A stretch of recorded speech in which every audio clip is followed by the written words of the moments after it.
I'd like to wish everyone a very happy and healthy, memorable, prosperous Thanksgiving with your family and friends. And we know that North America every year, annually, celebrates this wonderful feast.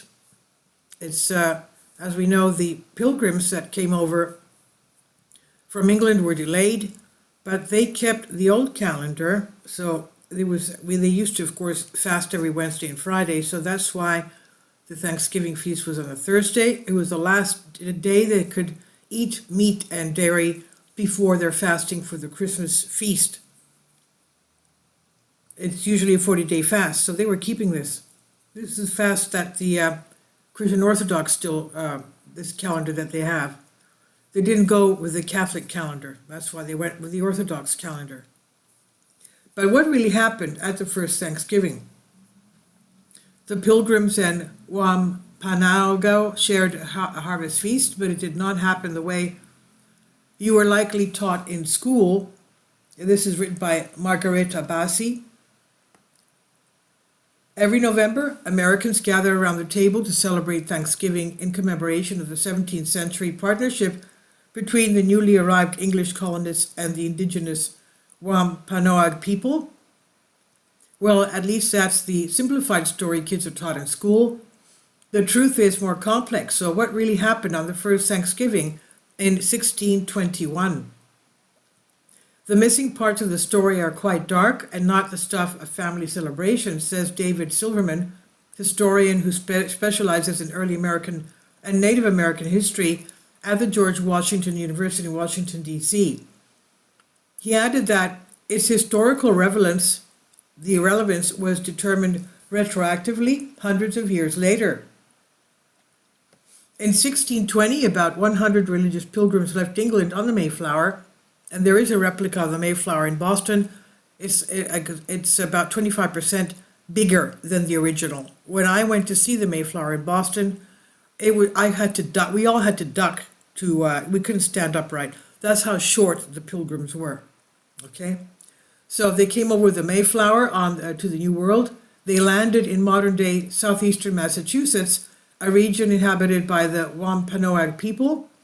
They'd originally planned to settle in the northern part of the pre-existing Virginia colony, but bad weather led them to seek shelter in Cape Cod, where they then decided to stay, according to the Plymouth Patuxet Museums. The Pilgrims subsequently founded Plymouth Colony and formed an alliance with the Wampanoag. The Thanksgiving myth that many Americans have been brought up with would have us believe that the English were lucky enough to stumble upon friendly Indians, Silverman said. He explained that in reality the Wampanoag were willing to form a military alliance because disease had recently decimated their populations and made them vulnerable to enemy tribes such as the Narragansett people. Although scholars don't know what the disease was, it's known that the pathogen arrived on a previous European expedition. By that point, the Wampanoag had been in contact with the Europeans for over a century, including expeditions by the Italian Giovanni de Verrazzano in 1524, hence the Verrazzano Bridge, the English Bartholomew Gosnod in 1602, the English Martin Pring in 1603, and the French Samuel de Champlain, hence Lake Champlain, in 1605. These encounters routinely degenerated into violence and even kidnapping on both sides, Silverman said.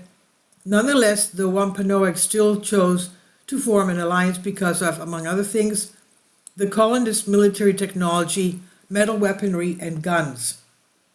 The fact that their friendship was also a military alliance against the Narragansetts, understandably, usually is not included in the kids' versions, Kathleen Duval says, a historian who specializes in early American history at the University of North Carolina, Chapel Hill. But the English also benefited greatly from the alliance. The Wampanoag protected them from other indigenous tribes and taught them how to fish, plant crops, and gather shellfish. In the fall of 1621, the English decided to celebrate their first harvest, but the Wampanoag were not originally invited. The colonists celebrated, including firing guns into the air, which the Wampanoag interpreted as a call for help. Silverman said, Massasoit, the Wampanoag High Chief, rushed to the colony with 90 warriors to discover that the English were feasting instead of fighting. So the fighters joined them, Silverman said.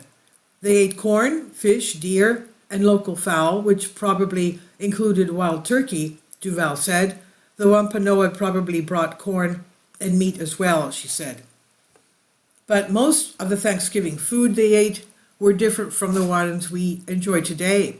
For example, neither the English nor the Wampanoag had butter, flour, sugar, or potatoes, the last of which were not permanently established in the U.S. until 1719. Instead, they liked enjoying fish, shellfish, eels, wild berries, and some greens from the colonists' gardens, he said. And the Thanksgiving table was likely non-existent. They would have enjoyed the meal sitting on the floor and possibly eating with their hands, as there would not have been glassware or silverware, and only very few tables and chairs. Ultimately, though, in 1621, the feast would hold little historical relevance to the people involved and was not considered a unique event, since both the English and Native Americans regularly held ceremonies and feasts to celebrate the harvest, Duval said.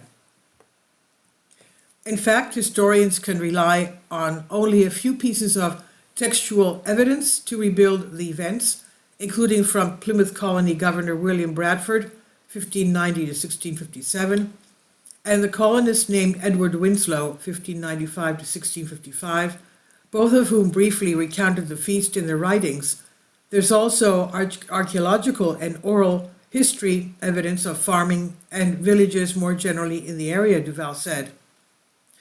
It was not until 1863 that President Abraham Lincoln made his Thanksgiving proclamation, giving birth to the holiday the United States has celebrated annually in November ever since, although the date has changed over the years.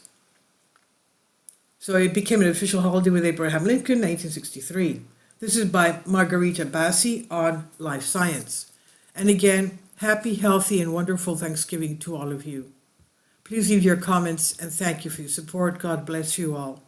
Finally, support my Patreon account.